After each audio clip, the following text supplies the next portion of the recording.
বাংলাদেশের স্বাধীনতা সংগ্রামে আমরা যোগ দিয়েছিলাম শিল্পী হিসেবে। গান ছিল আমাদের হাতিয়ার।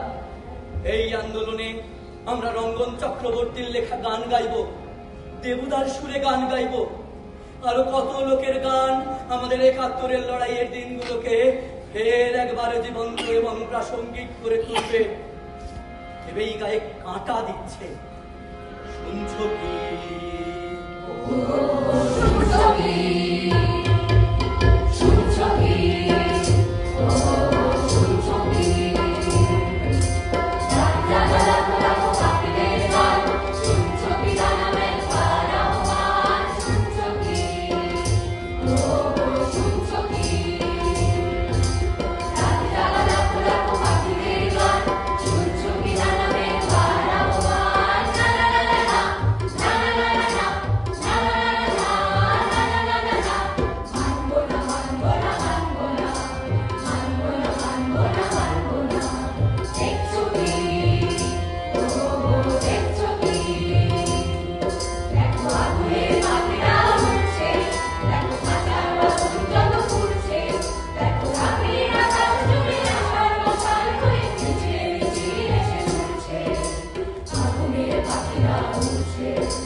বলতে পারবো না ভাই, তবে শুধু গায়ক, স্বাধীনতা সংগ্রামী বা বাঙালি হয়ে থাকতে কখনো কোনো অসুবিধা হয়নি।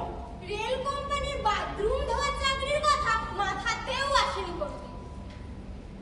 আমারই বাদ দিও না বাবু, ও বাসে একটা সিট যেন আমি পাই। আমারই চিনতে পারোনি? আমি হারানের মেয়ে গো, ময়নার মা। আমারে নাচামার ভুবন এসে ও হাঁটবে মিছিলে। ওই দেখো আমাদের ময়না, ও আজ নতুন শাড়ি পরিয়েছে। এই মিছিলে সবাই ওর ভুবন, সবাই ও পুলিশের হাত থেকে বাঁচাবে। আমরাও আছি, বুক পেতে রুখে দাঁড়াবো, কোনো ভয় নাই। ভয় নাই কে কইছে? ভয় নাই কে কইল? আর বান্ডা পুলিশ খাড়াইয়া আছে, আর ভয় নাই কইলেই হইল।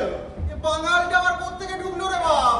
আরে আমার লিস্টে তো কোনো বাঙালির উল্লেখ ছিল না, কি মুশকিল। খালি হাত কি খেতে আবার শাস্ত্রী গোপাল আপনি হলেন নাই? হ্যাঁ, সাক্ষী গোপাল। সাক্ষী গোপাল।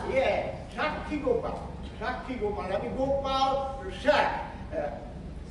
অবশ্যই আমি হইলাম গিয়ে গরিব লোক, আমি তো জাত আছে কিনা সেইটা নিয়ে অবশ্য অনেক মতবিরোধ আছে। আমরা মানে গরিবরা আপনাকেও আন্দোলনে